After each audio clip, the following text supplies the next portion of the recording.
They built a sprawling luxury complex on my late father's heritage farm. They told everyone it was sanctioned by the county and sealed with ironclad approvals, but there's a fine line between confident and cocky, between forging documents and forging your own downfall.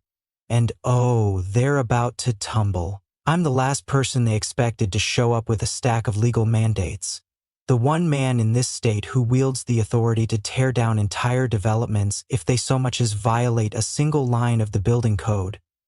I normally keep a low profile, but if you poke a lion in his own den, well, you reap what you sow. When I first returned to Willowfield, an unassuming corner of upstate New York, I expected nothing but quiet farmland, old neighbors waving from porch swings, and the same gentle breezes I remembered from childhood. Instead, I found hundreds of shiny cars jostling for space on what used to be my father's fertile fields. An ostentatious construction site with crews hammering away at brand new row houses. A sign reading, "Maplewood Horizons, luxury living under the sun." That tagline alone made my stomach churn. My father, God rest his soul, would have spat out his sweet tea if he saw this. The sun was scorching that afternoon. Beams bounced off the steel frames and half-completed roofs. Trucks roared across the gravel, men shouted instructions, and the stench of chemicals replaced the sweet, earthy smell I associated with Dad's farmland.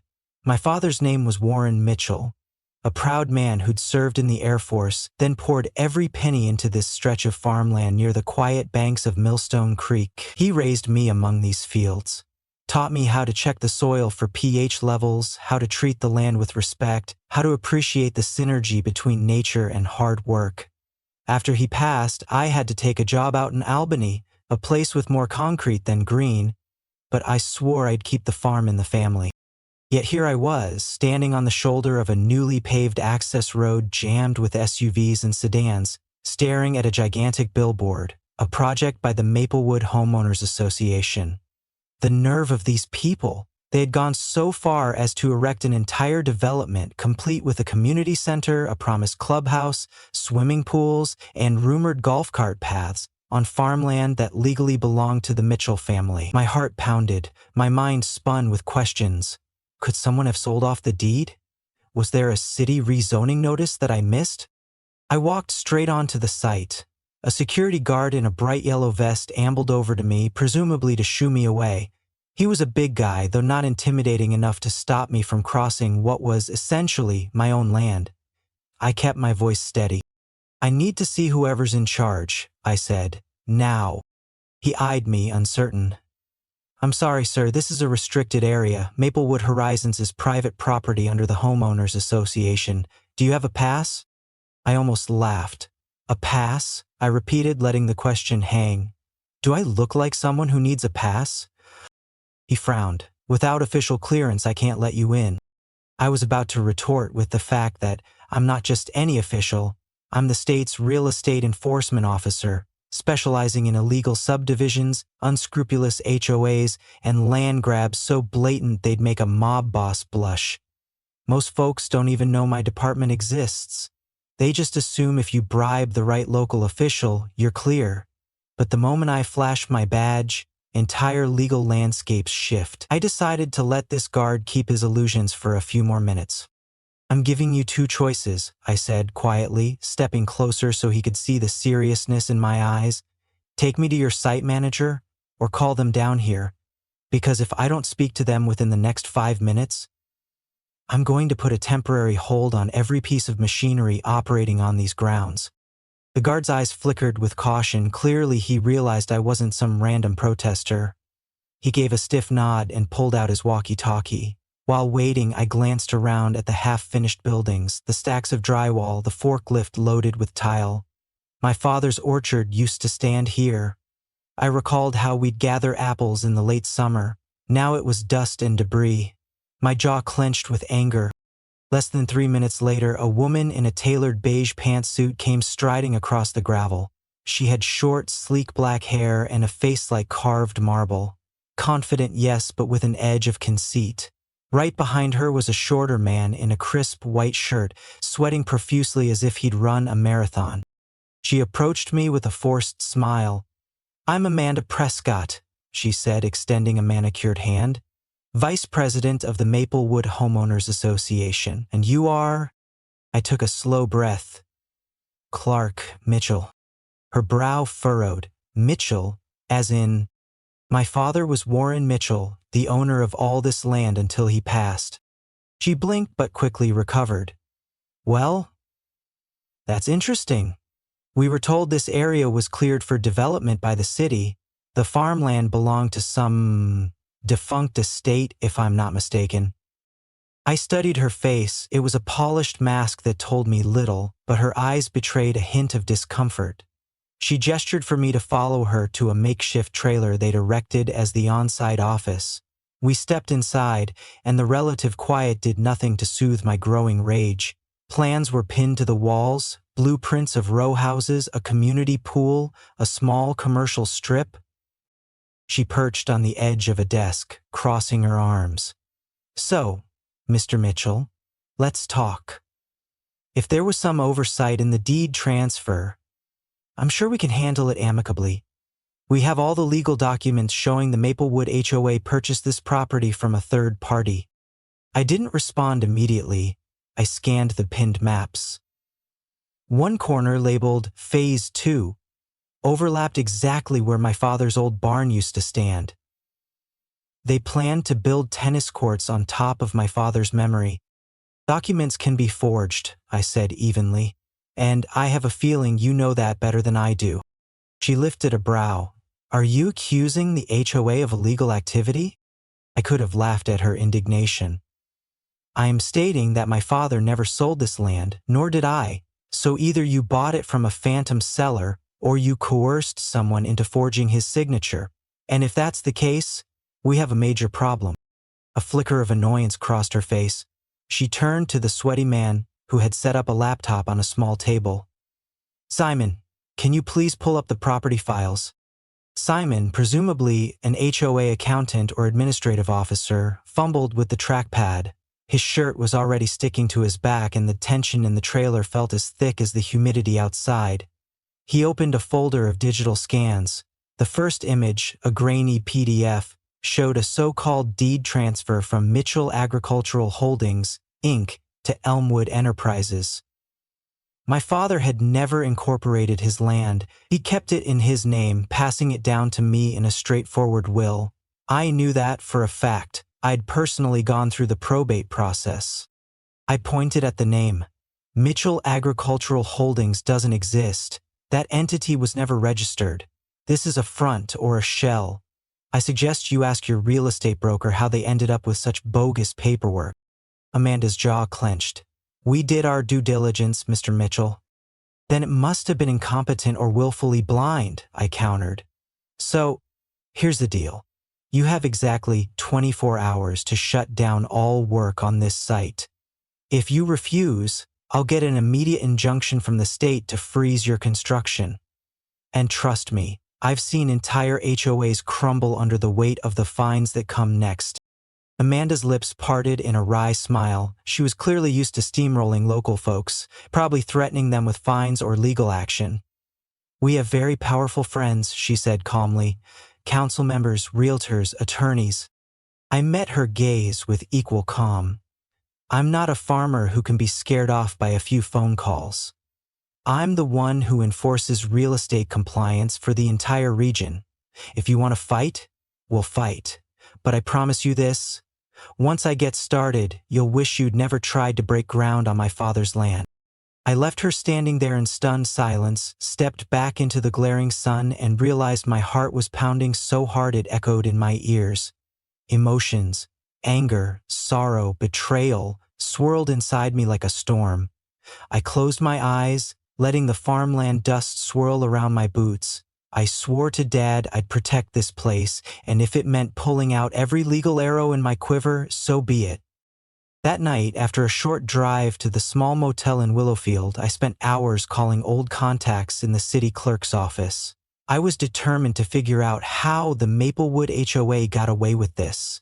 From what I'd heard, Maplewood Horizons was a new development project under an HOA that had already earned a shady reputation for pressuring rural landowners into annexing property into their boundaries. People were afraid of them, Amanda Prescott in particular. She was rumored to have ties to certain local politicians who greased the wheels for her expansions. My father's land was prime real estate, quiet farmland near a newly built highway exit. Developers would salivate at the prospect. And, apparently, so did Amanda and her HOA. I decided to dig deeper into the chain of title, searching for any clue about a corrupt official or a sneaky notary. I also reached out to an environmental organization that kept records of farmland easements. In Dad's final years, he'd considered placing the property under a conservation easement to protect it from exactly this kind of fiasco. In the morning, I marched into the Willowfield County building, found the dusty Office of Deeds and Records, and demanded to see the files in person.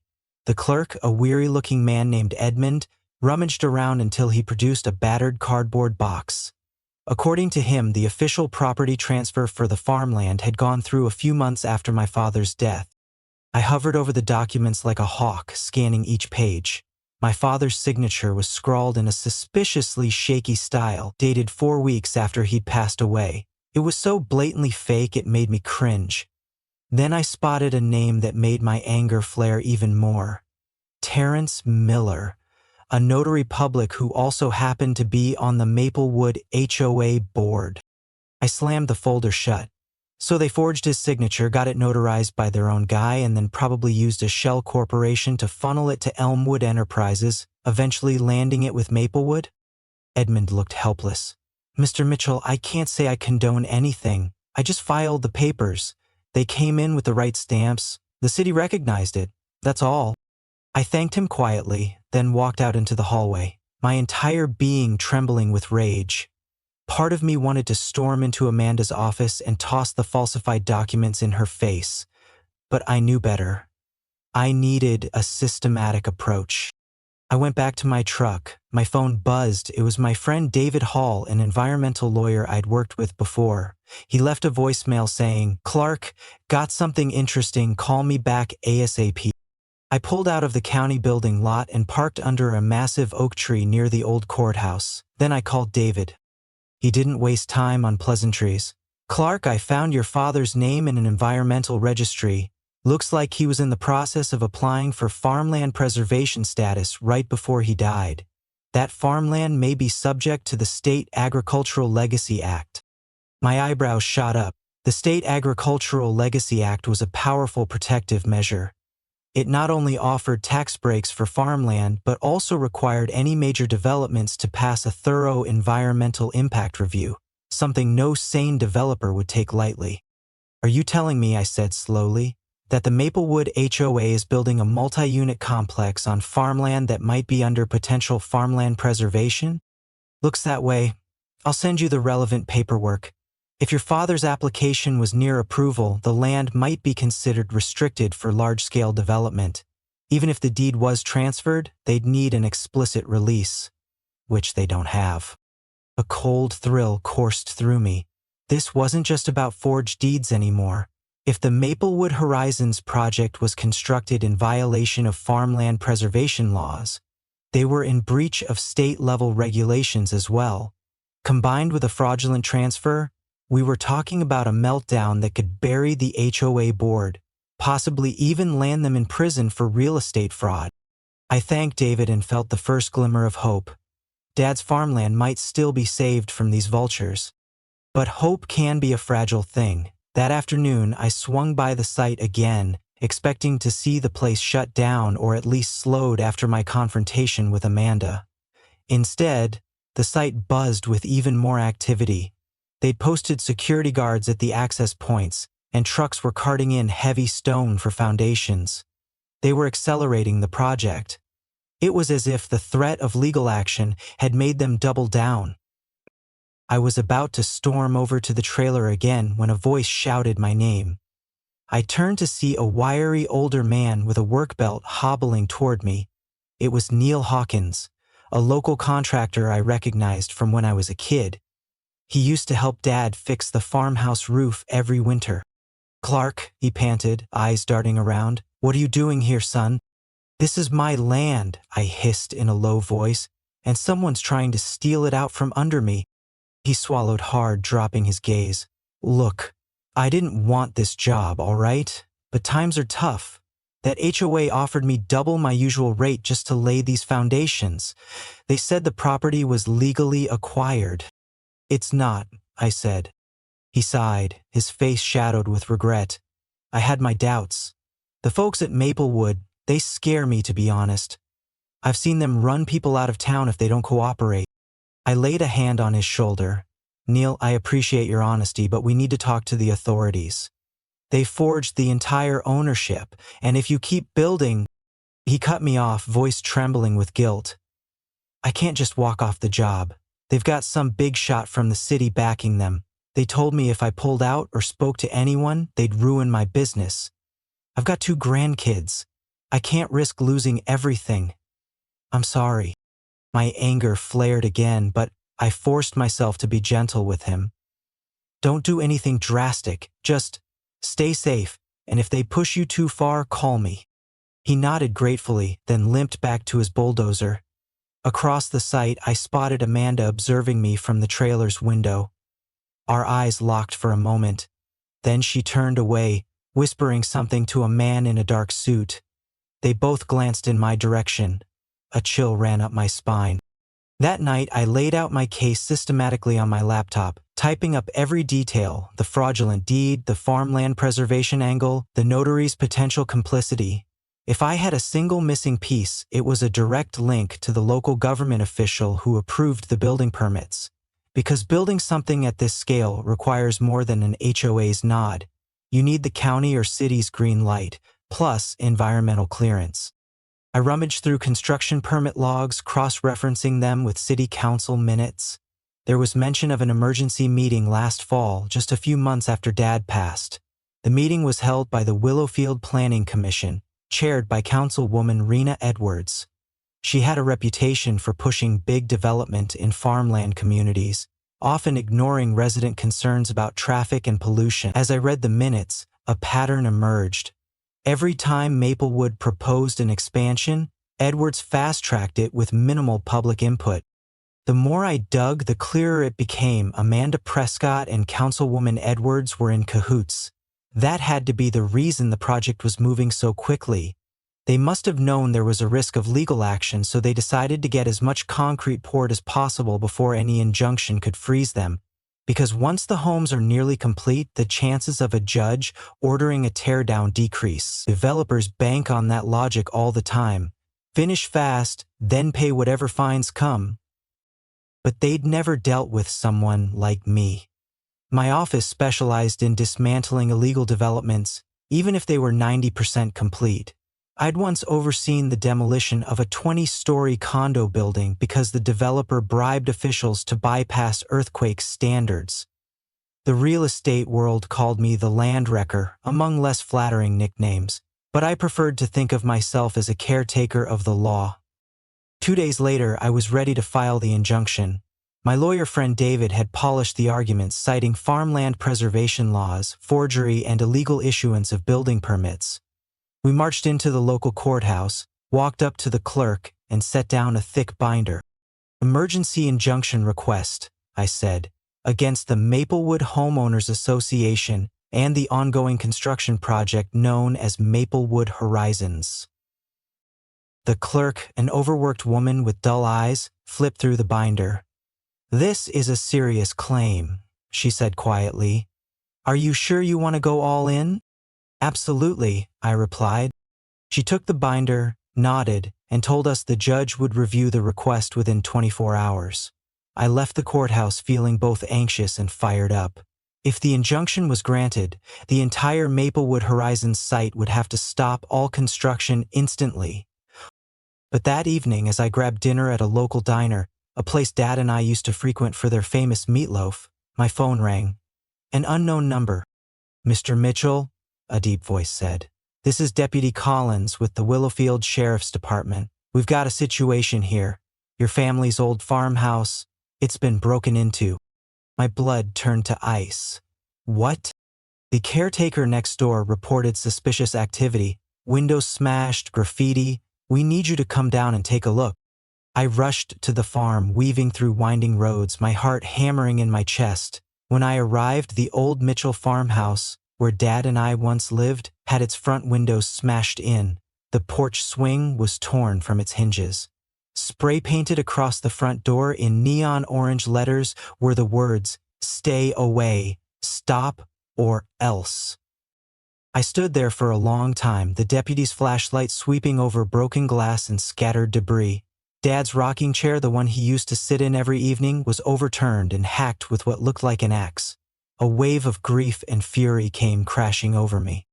Deputy Collins cleared his throat. Any idea who might have done this?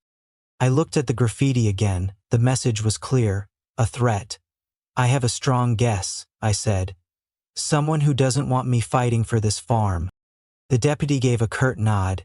You should probably stay somewhere else for a while, just in case. I appreciate the concern, I murmured, but I'm not leaving. I spent that night inside the trashed farmhouse, sitting in an old armchair that had miraculously survived the vandalism, listening for every sound. My mind churned. They were trying to break me, to scare me off. They'd made it personal, desecrating my father's memories. They thought I'd retreat. They thought wrong. The next day, the judge granted the emergency injunction. Construction halted, crews were ordered to vacate the site until further notice. Predictably, Amanda appealed the decision, and a hearing was scheduled for the following week. I braced myself for a fierce legal battle. In the days leading up to the hearing, I sought to rally support from the local community. Word spread quickly that the Maplewood HOA had forged a deed and that farmland preservation laws might have been circumvented.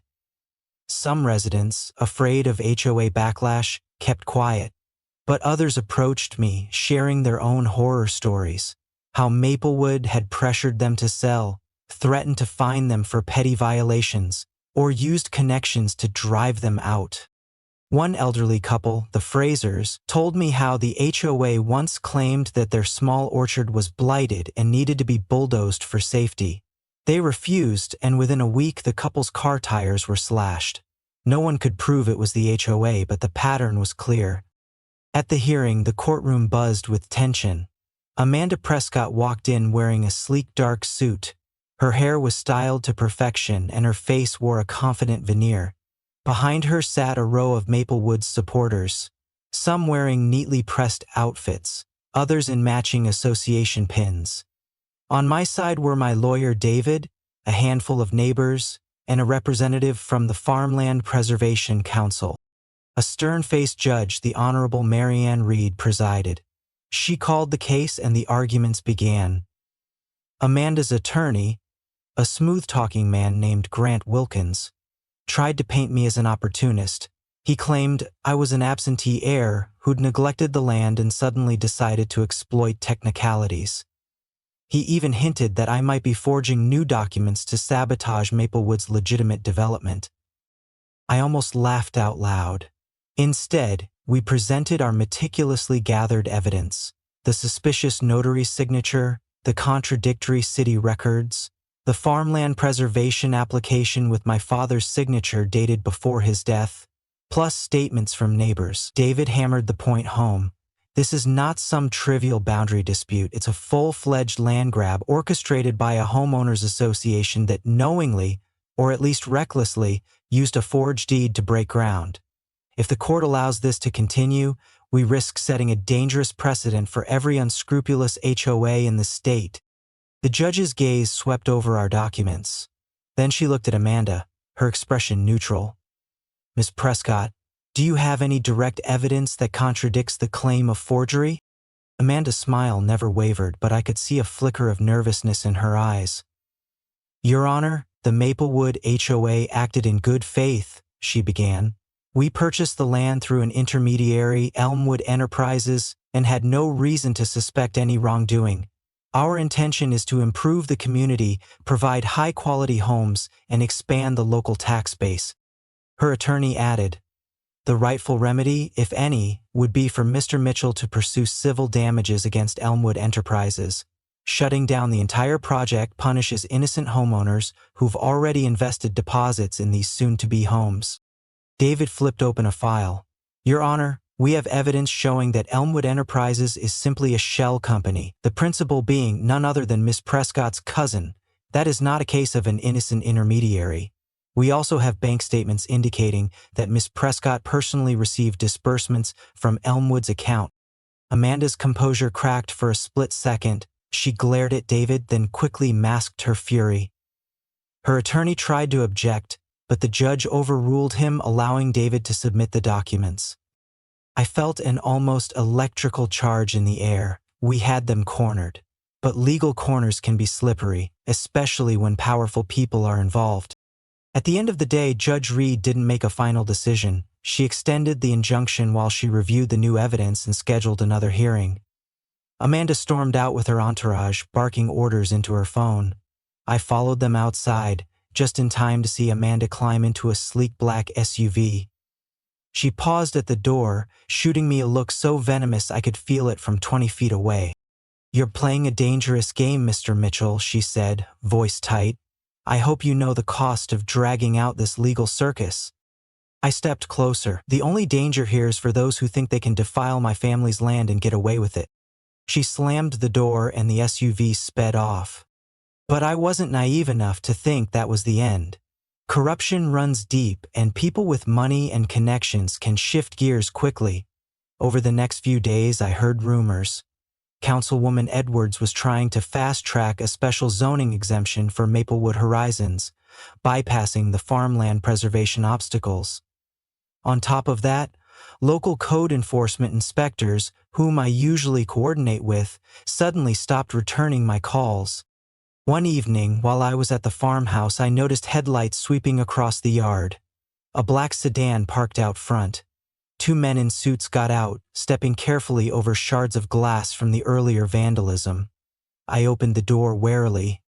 "Mr. Mitchell," said the taller one, flashing a police badge. "Detective Robles, Willowfield PD, this is Detective Carson." I tensed. "What can I do for you?"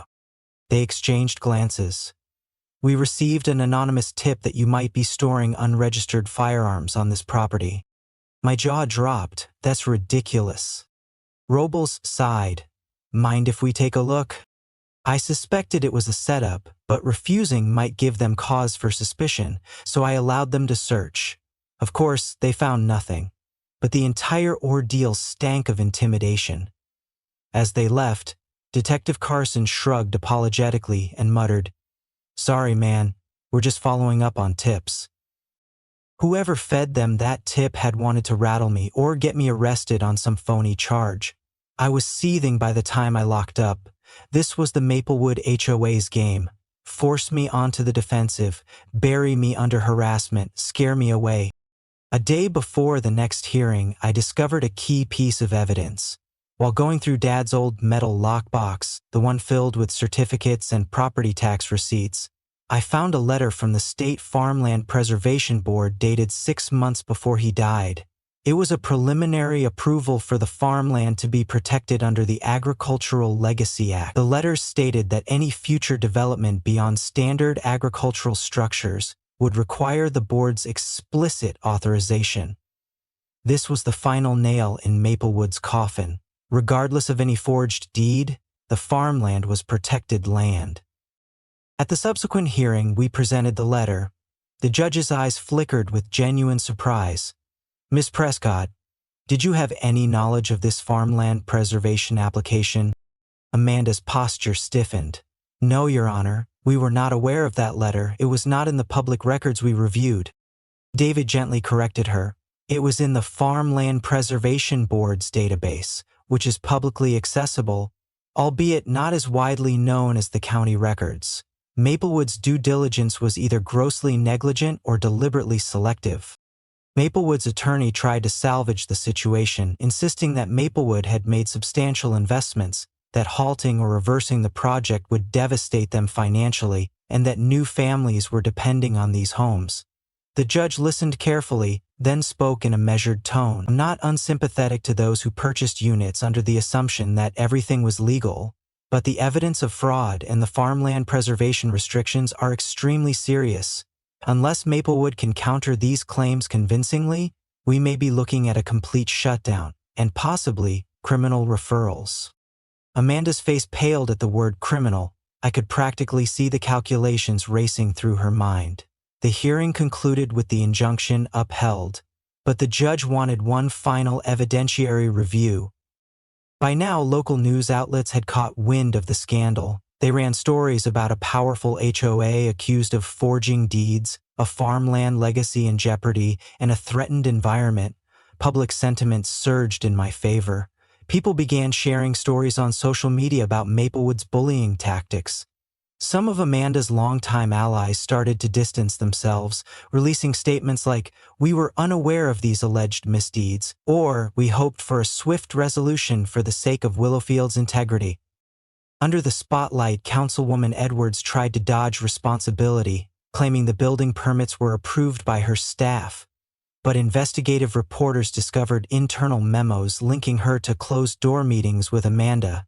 Whispers of bribery circulated. Her office went into panic mode. Amid all this, Amanda made a last-ditch effort. She reached out to me through a mutual acquaintance, Neil Hawkins, the contractor. Neil called me one afternoon, sounding uneasy. "Clark, Ms. Prescott wants to talk privately. She says she's willing to negotiate." Part of me wanted to slam the phone down and refuse. But I agreed to a meeting, not because I trusted her, but because I wanted to see her squirm. Maybe she'd offer a settlement that confirmed her guilt. We met at a local cafe. She looked worn out, as though the stress had chipped away her pristine exterior. She asked if I wanted coffee. I said no, letting the silence speak volumes.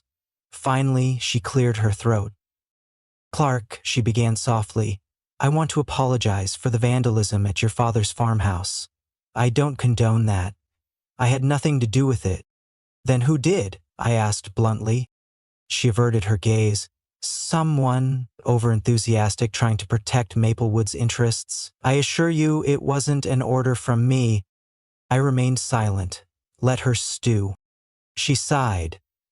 "Look, I'm prepared to cut a deal. We can't afford to scrap the entire development. The board would be financially ruined. But maybe there's a way to partition some of the land, allow the current homes to be finished, while we compensate you for the farmland." My anger flared at the nerve of her request. Compensate me? That farmland is priceless. My father's legacy is worth more than any check you can write, and you're building on land that legally shouldn't have been touched. You're the ones who are going down. She swallowed. "We have associates, high-level folks. You really want to drag this out? It might get ugly. People might get hurt." I narrowed my eyes. "Is that a threat?" She didn't respond, but the moment hung heavy. I stood, threw down a few bills for my untouched coffee, and glared at her one last time. "I'll see you in court." On the morning of the final evidentiary hearing, the courthouse was packed. Neighbors, reporters, curious onlookers filled the seats. Amanda arrived with her attorney and a few HOA board members, who looked more anxious than smug now. The judge took her seat and stated that she'd thoroughly reviewed all evidence, including the farmland preservation letter, the alleged forgery, and the financial ties to Amanda's cousin's shell company. Her ruling was swift and damning. Maplewood Horizons was to be permanently halted. The land would revert to the Mitchell family estate pending a thorough criminal investigation into the forged deed. Additionally, because the farmland had a near-approved preservation status, the judge's order mandated environmental restoration for the areas where construction had begun.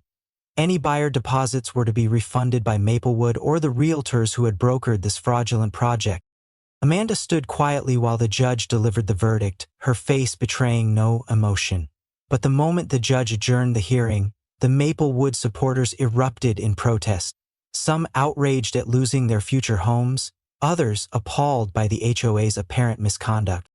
I stepped out of the courtroom feeling an odd mix of triumph and sadness. Dad's land was safe, but the damage to the orchard and the fields would take time and money to restore.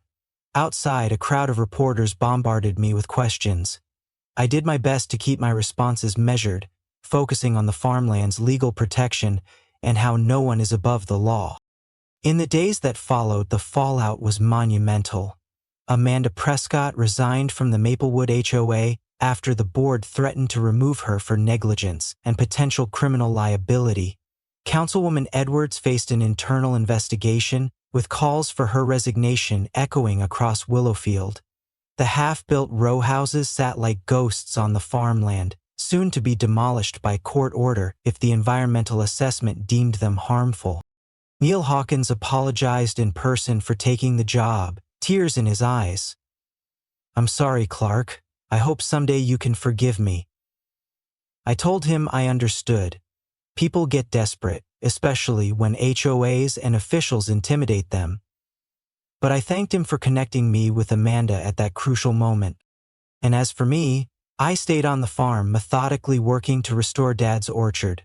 It felt like I was breathing life back into something that had been suffocated by greed. Volunteers from the local Farmland Preservation Council joined me on weekends, planting new saplings, clearing debris, making sure the farmland was on track to gain full protective status under the Agricultural Legacy Act. One afternoon, I got a letter in the mail from a lawyer representing one of the families who had placed a deposit on a Maplewood Horizons home. The letter demanded compensation from me personally for ruining their home purchase. It was borderline absurd, but I understood their frustration. They were misled by the HOA and the developers. I forwarded it to David, my attorney, who assured me that, given the court's ruling, those folks would have to sue Maplewood, not me. Now and then I'll catch a glimpse of Amanda in town, a ghostly figure stepping quickly out of a storefront, sunglasses on, avoiding eye contact. She never says a word to me. She knows better now. The criminal investigation might lead to charges against her and others who participated in the forgery.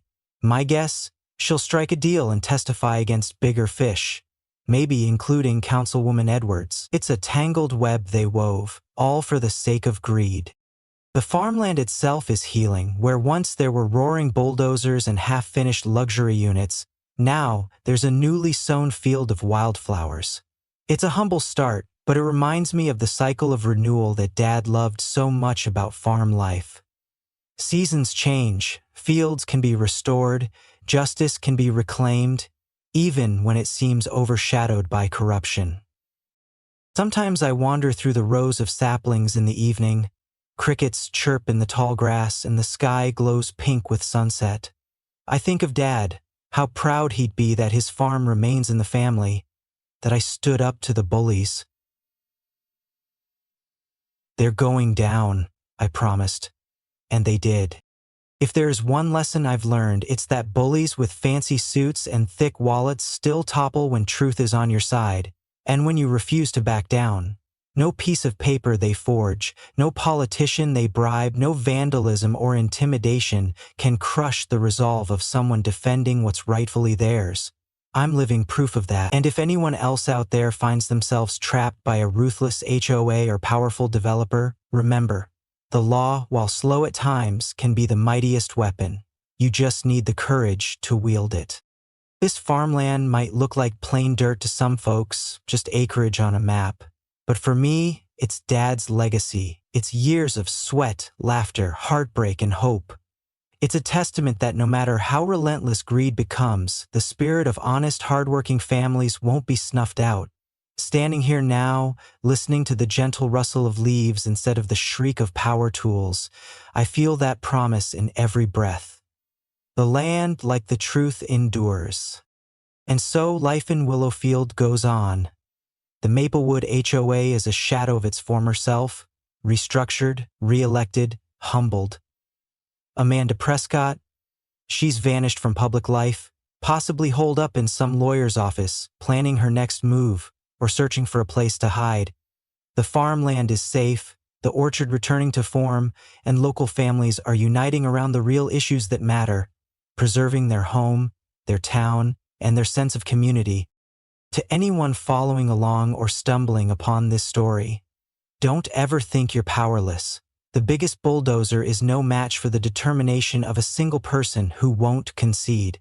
And if you've got that unstoppable spirit and need a friend in your corner, I'll be here, among the orchard rows, ready to remind you that justice might bend under pressure, but it doesn't have to break.